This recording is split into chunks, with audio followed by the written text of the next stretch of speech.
Hi everyone, how are you today? Welcome back to Jacqueline Marie's Art. So today I wanted to talk about like a new trend that I see going on, and it's the trend of women proposing to men.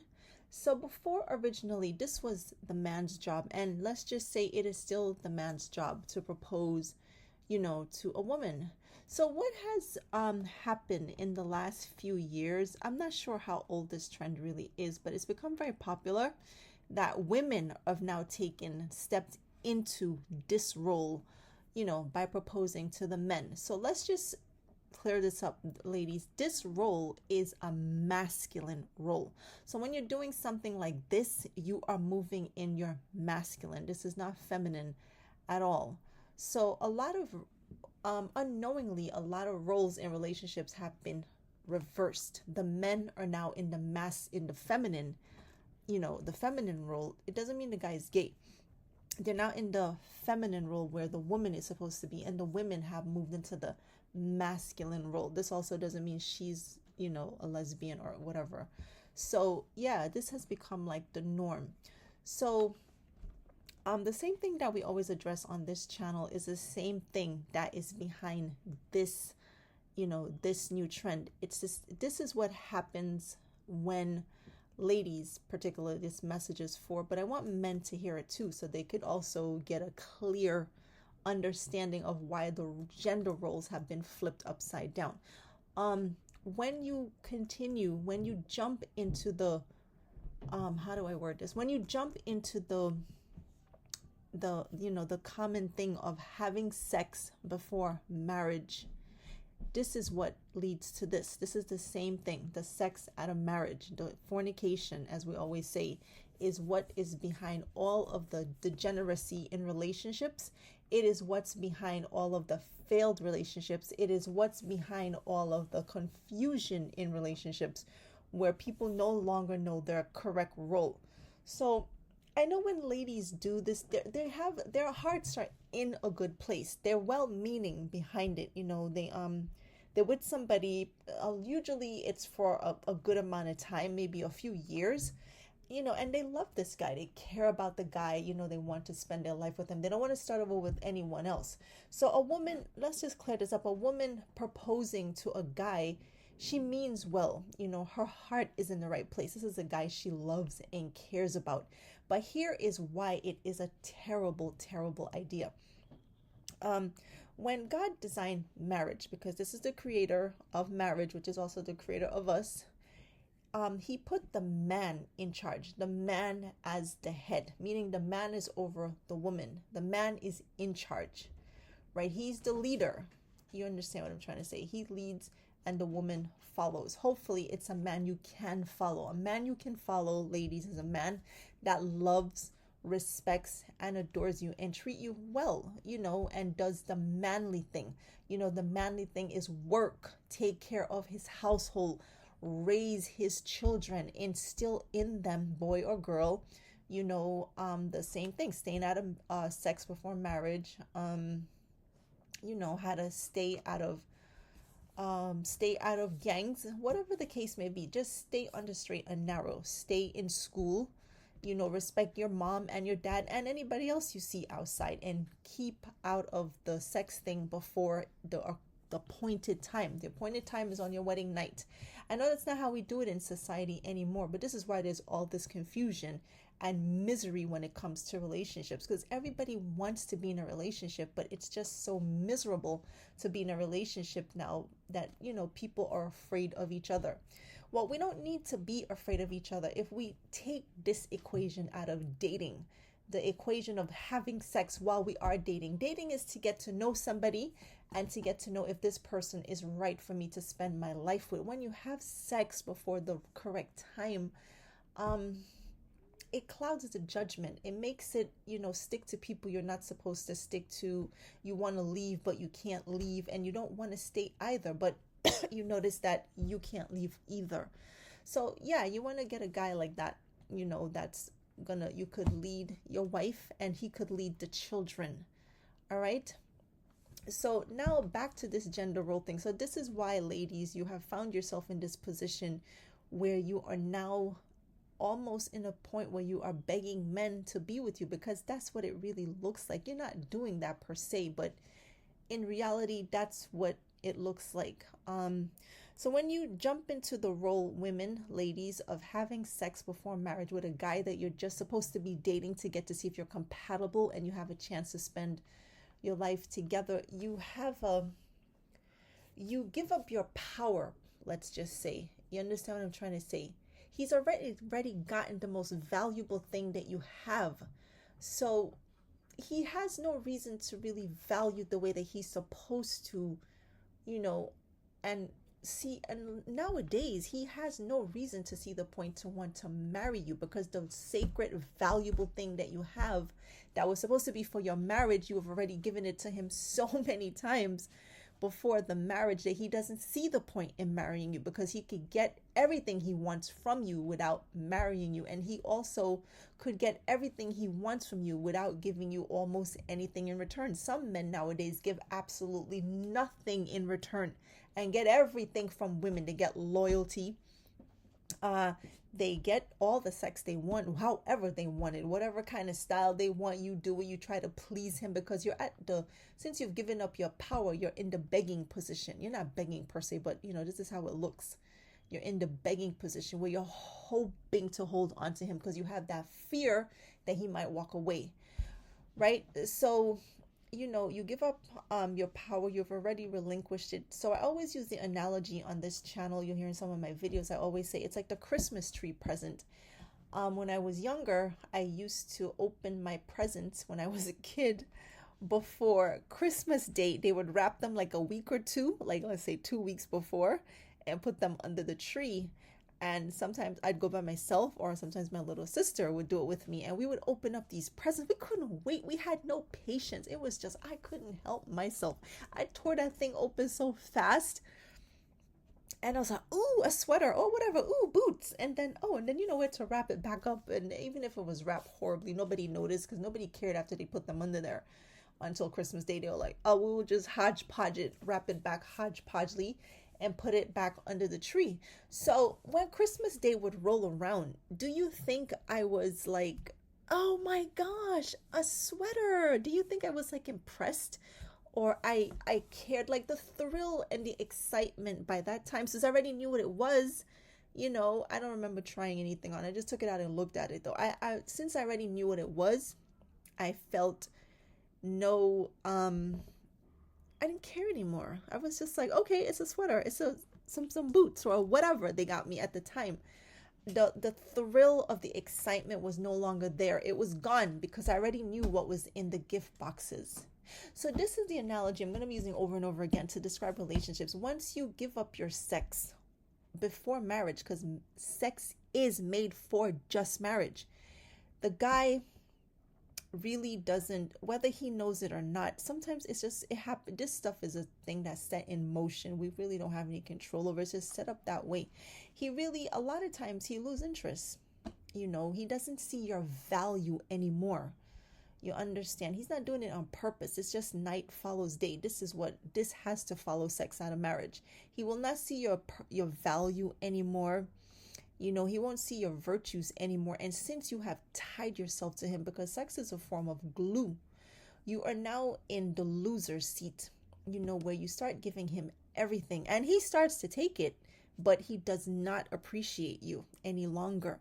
He does not see your value, because you've already given him the most valuable thing that God has given you. You have given it away for free, or cheaply. I would say for free these days, because it just seems so free, so easy. And so at that point, you've exchanged powers with him. He now has your power, and you now are on the powerless side. So you're hoping to hold on to him. You do, like I said, you do everything for him. You give him all the sex he wants, however he wants it. You're cooking. A lot of times you're living with him, cooking, cleaning, doing laundry, running errands, I don't know, whatever he wants. And he just sits back and he puts in no effort any longer. And he just takes everything from you. And a lot of times they walk away with somebody else and marry that other person. Of course, they're sleeping with that person before they marry them too. But, they end up married to them, and you're left with a broken heart. And this is where the I hate men comes from, then you start to hate men for something that you have done to yourself. Because I have to say this, the Bible clearly states that when you, a person, anybody, man or woman, has sex out of marriage, you are hurting yourself. You are sinning against yourself. To go up the road and steal Josie's money out of her apartment or her shoes or her clothes, I'm sinning against Josie. That's a wrong I've done against Josie. But to have sex out of marriage with somebody you are not in a marriage, a committed marital relationship with, is sinning against yourself. You are stealing, letting people steal from you. It's like a knife you're stabbing into your own heart. It is your heart that is going to be broken. It is you that is going to be disappointed. It is you that is going to hate women. It is you that is going to hate men. You are going to hate the opposite sex. You're going to see them as worthless, cheap, useless, no good, something to take advantage of, whichever way possible, something to murder if even necessary. So you see what I'm trying to say? This is not worth it. So this is why women nowadays are now proposing to men. It's because of all the sex before marriage. If we could learn to date without having sex, I know this is how society packages it and makes you think that it's normal to have sex before marriage with all these different people too, because a lot of us, by the time we finally get married, we have slept with almost 100 people. All right. And just imagine how detrimental this is to a marriage, because if this act caused you to hate the opposite sex, it caused you to fly into a rage, it caused you to become dark, bitter, mean-spirited, hate life, sometimes kill the other person, kill yourself. You get my drift. It's a dark path to go down. So taking on all that darkness from one person that has hurt you, imagine this multiplied by 50. These sex partners, let's just say you had 10, 20, 30, 40, 50, I don't know, 100. Let's just exaggerate. So imagine you heaped up all that sin onto yourself, all that self-inflicted wound onto yourself. From each person you bed, each person you sleep with, men or women, you are taking up this, this pain onto yourself. You are hurting yourself. Remember, this is a sin, a crime against your own self. So you're taking all that on. So remember, by the time you sleep with all these people and you waltz into a marriage with somebody that you really want to spend your life with, okay, this is the one. How is the marriage going to be? Is it going to be healthy with that kind of, that kind of track record? No, it's not. It's going to be unhealthy, and you're not going to reap the full benefits that you would have reaped if you had stopped this activity. All right. Oh yeah, you reap what you sow. So you're gonna reap a miserable marriage. You're gonna reap no sex in marriage. You're gonna reap not desiring your spouse. You're gonna reap not being deeply emotionally connected to your spouse. You're gonna reap, I hate my wife, or I hate my husband, or I need to find somebody else outside to have sex with because I can't be fulfilled inside my marriage. So you see what you reap in return for all of this. So ladies, how do you get this power back that you have relinquished through sex out of marriage? Stop. Just stop. I know it's easier said than done because we live in a society that conditions us to have sex before marriage. This is a society that conditions us to self-destroy ourselves. To destroy ourselves one way or another. It is not healthy, this way of going. And I say, oh, that's old fashioned. That's from the 1950s. It may be old fashioned, but God doesn't change, and he's never going to change his stance on this issue. This is the way it's designed. It's designed to cause you a lot of pain, humiliation, and misery if you continue to end up in this situation. There's no such thing as casual sex. You are hurting yourself one way or another. All right.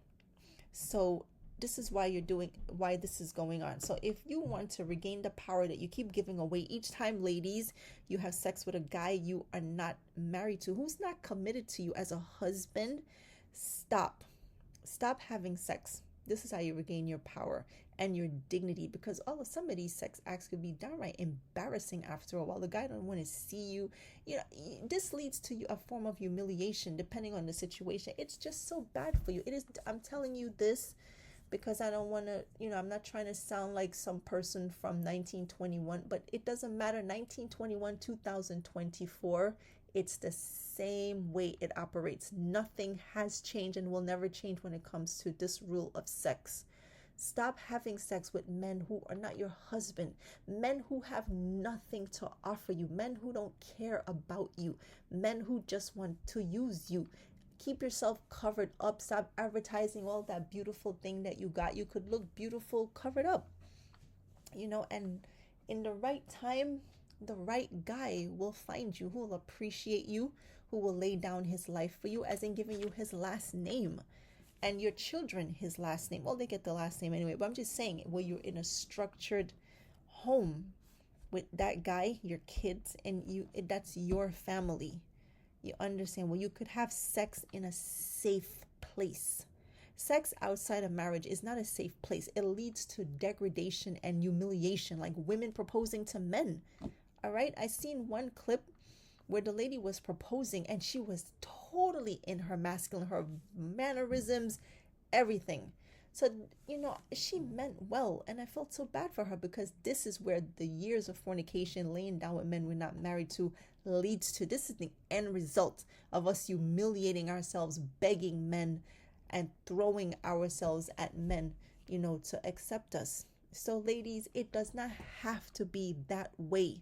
But as long as you keep sleeping with these guys that you're not married to, it will continue to be this way, and it will get even worse. A lot of these relationships, I'm noticing also, the guy end up killing the woman, because this is also the road to early death, depending on the case.